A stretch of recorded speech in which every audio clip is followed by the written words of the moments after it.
Abimelec había ya gobernado a Israel 3 años, cuando Dios interpuso un espíritu maligno entre Abimelec y los señores de Siquem, quienes lo traicionaron. Esto sucedió a fin de que la violencia contra los 70 hijos de Jerubbaal y el derramamiento de su sangre recayera sobre su hermano Abimelec, que los había matado, y sobre los señores de Siquem, que habían sido sus cómplices en ese crimen. Los señores de Siquem le tendían emboscadas en las cumbres de las colinas y asaltaban a todos los que pasaban por allí. Pero Abimelec se enteró de todo esto. Aconteció que Gaal, hijo de Ebed, llegó a Siquem junto con sus hermanos, y los señores de aquella ciudad confiaron en él. Después de haber salido a los campos y recogido y pisado las uvas, celebraron un festival en el templo de su Dios. Mientras comían y bebían, maldijeron a Abimelec. Gaal, hijo de Ebed, dijo: ¿Quién se cree Abimelec y qué es Siquem para que tengamos que estar sometidos a él? ¿No es acaso el hijo de Jerubbaal y no es Zebul su delegado, que sirvan a los hombres de Hamor, el padre de Siquem? ¿Por qué habremos de servir a Abimelec? Si este pueblo estuviera bajo mis órdenes, yo echaría a Abimelec. Le diría: reúne a todo tu ejército y sal a pelear. Zebul, el gobernador de la ciudad, se enfureció cuando oyó lo que decía Gaal, hijo de Ebed. Entonces envió en secreto mensajeros a Abimelec, diciéndole: Gaal, hijo de Ebed, y sus hermanos han llegado a Siquem y están instigando a la ciudad contra ti. Ahora bien, levántense tú y tus hombres durante la noche y pónganse al acecho en los campos. Por la mañana, a la salida del sol, lánzate contra la ciudad. Cuando Gaal y sus hombres salgan contra ti, haz lo que más te convenga. Así que Abimelec y todo su ejército se levantaron de noche y se pusieron al acecho cerca de Siquem, divididos en 4 compañías. Gaal, hijo de Ebed, había salido y estaba de pie a la entrada de la puerta de la ciudad, precisamente cuando Abimelec y sus soldados salían de donde estaban al acecho. Cuando Gaal los vio, le dijo a Zebul: mira, viene bajando gente desde las cumbres de las colinas. Confundes con gente las sombras de las colinas, replicó Zebul. Pero Gaal insistió, diciendo: mira, viene bajando gente por la colina ombligo de la tierra, y otra compañía viene por el camino de la encina de los adivinos. Zebul le dijo entonces: ¿dónde están ahora tus fanfarronerías? Tú que decías: ¿quién es Abimelec para que nos sometamos a él? ¿No son esos los hombres de los que tú te burlabas? Sal y lucha contra ellos. Gaal salió al frente de los señores de Siquem y peleó contra Abimelec, pero éste los persiguió, y en la huida muchos cayeron muertos por todo el camino hasta la entrada de la puerta. Abimelec se quedó en Arumá, y Zebul expulsó de Siquem a Gaal y a sus hermanos. Al día siguiente, el pueblo de Siquem salió a los campos y fueron a contárselo a Abimelec. Entonces Abimelec tomó a sus hombres, los dividió en 3 compañías y se puso al acecho en los campos. Cuando vio que el ejército salía de la ciudad, se levantó para atacarlo. Abimelec y las compañías que estaban con él se apresuraron a ocupar posiciones a la entrada de la puerta de la ciudad. Luego 2 de las compañías arremetieron contra los que estaban en los campos y los derrotaron. Abimelec combatió contra la ciudad durante todo aquel día, hasta que la conquistó matando a sus habitantes. Arrasó la ciudad y esparció sal sobre ella. Al saber esto, los señores que ocupaban la torre de Siquem entraron en la fortaleza del templo de El-Berit. Cuando Abimelec se enteró de que ellos se habían reunido allí, él y todos sus hombres subieron al monte Salmón. Tomó un hacha, cortó algunas ramas y se las puso sobre los hombros. A los hombres que estaban con él les ordenó: rápido, hagan lo mismo que me han visto hacer. Todos los hombres cortaron ramas y siguieron a Abimelec hasta la fortaleza, donde amontonaron las ramas y les prendieron fuego. Así murió toda la gente que estaba dentro de la torre de Siquem, que eran como 1000 hombres y mujeres. Después Abimelec fue a Tebes, la sitió y la capturó. Dentro de la ciudad había una torre fortificada, a la cual huyeron todos sus habitantes, hombres y mujeres. Se encerraron en la torre y subieron al techo. Abimelec se dirigió a la torre y la atacó. Pero cuando se acercaba a la entrada para prenderle fuego, una mujer le arrojó sobre la cabeza una piedra de moler y le partió el cráneo. De inmediato llamó a Abimelec a su escudero y le ordenó: saca tu espada y mátame, para que no se diga de mí, lo mató una mujer. Entonces su escudero le clavó la espada y así murió. Cuando los israelitas vieron que Abimelec estaba muerto, regresaron a sus casas.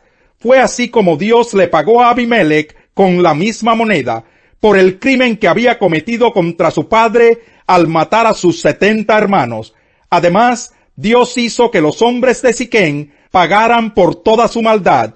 Así cayó sobre ellos la maldición de Jotán, hijo de Jerubal. Capítulo 10. Después de Abimelec surgió un hombre de Isacar para salvar a Israel. Se llamaba Tola y era hijo de Fubá y nieto de Dodó. Vivía en Samir, en la región montañosa de Efraín, y gobernó a Israel durante 23 años. Entonces murió y fue sepultado en Samir.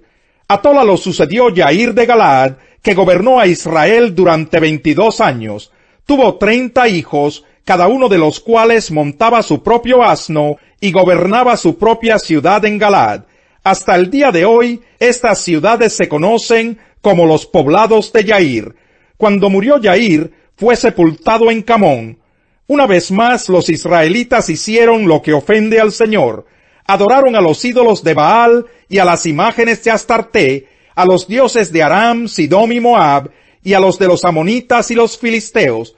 Y como los israelitas abandonaron al Señor y no le sirvieron más, Él se enfureció contra ellos. Los vendió a los filisteos y a los amonitas, los cuales desde entonces y durante 18 años destrozaron y agobiaron a todos los israelitas que vivían en Galaad, un territorio amorreo al otro lado del Jordán.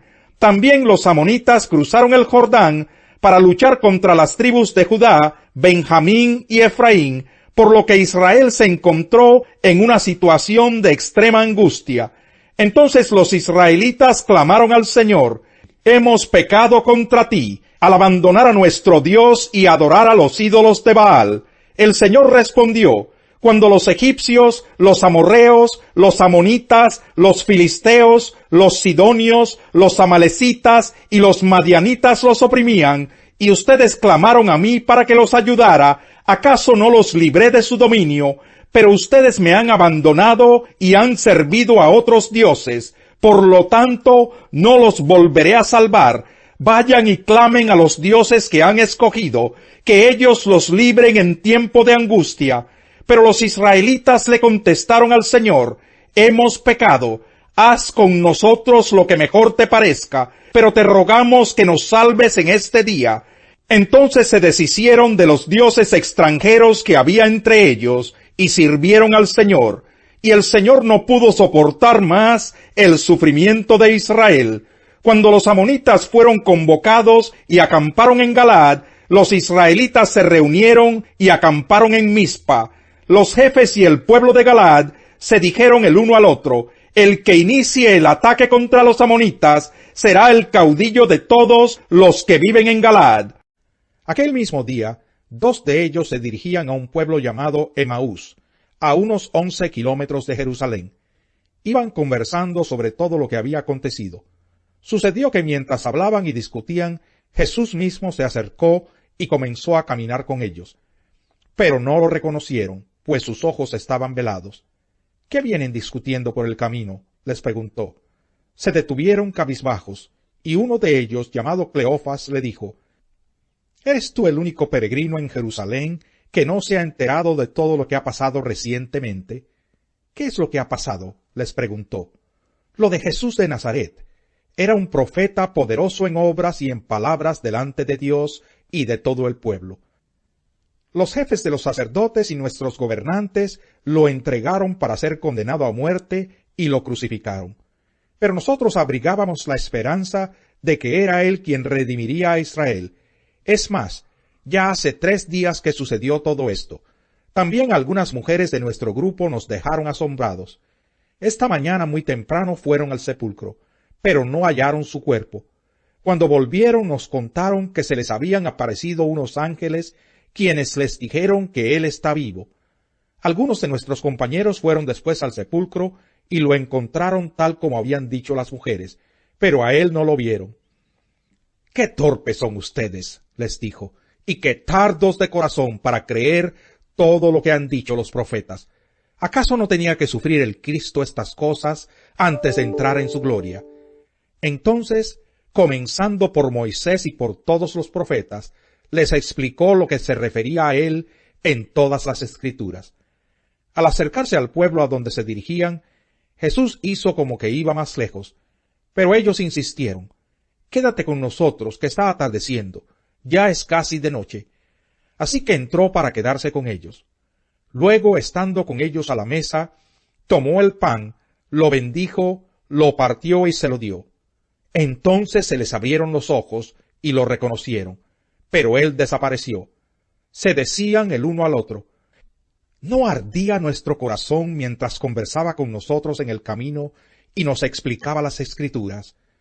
Al instante se pusieron en camino y regresaron a Jerusalén. Allí encontraron a los 11 y a los que estaban reunidos con ellos. «Es cierto», decían, «el Señor ha resucitado y se le ha aparecido a Simón». Los dos, por su parte, contaron lo que les había sucedido en el camino y cómo habían reconocido a Jesús cuando partió el pan.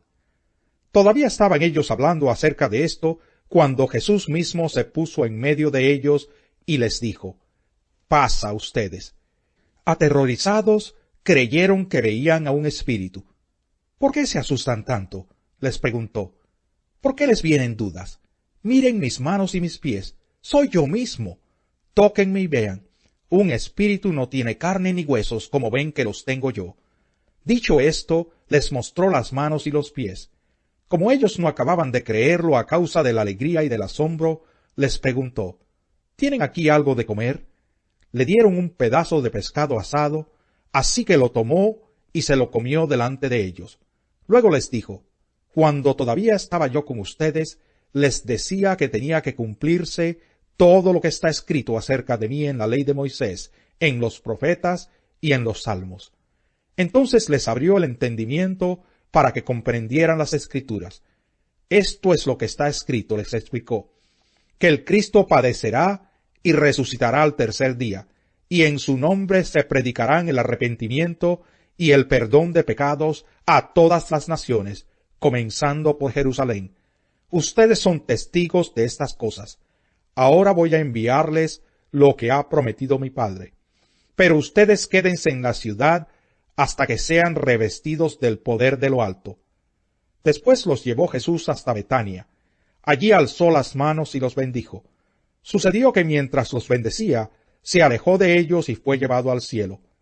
Ellos entonces lo adoraron y luego regresaron a Jerusalén con gran alegría, y estaban continuamente en el templo alabando a Dios. Salmo 100. Aclamen alegres al Señor, habitantes de toda la tierra, adoren al Señor con regocijo, preséntense ante Él con cánticos de júbilo, reconozcan que el Señor es Dios, Él nos hizo y somos suyos, somos su pueblo, ovejas de su prado, entren por sus puertas con acción de gracias, vengan a sus atrios con himnos de alabanza, denle gracias, alaben su nombre, porque el Señor es bueno y su gran amor es eterno, su fidelidad permanece para siempre. La casa del malvado será destruida, pero la morada del justo prosperará. Hay caminos que al hombre le parecen rectos, pero que acaban por ser caminos de muerte.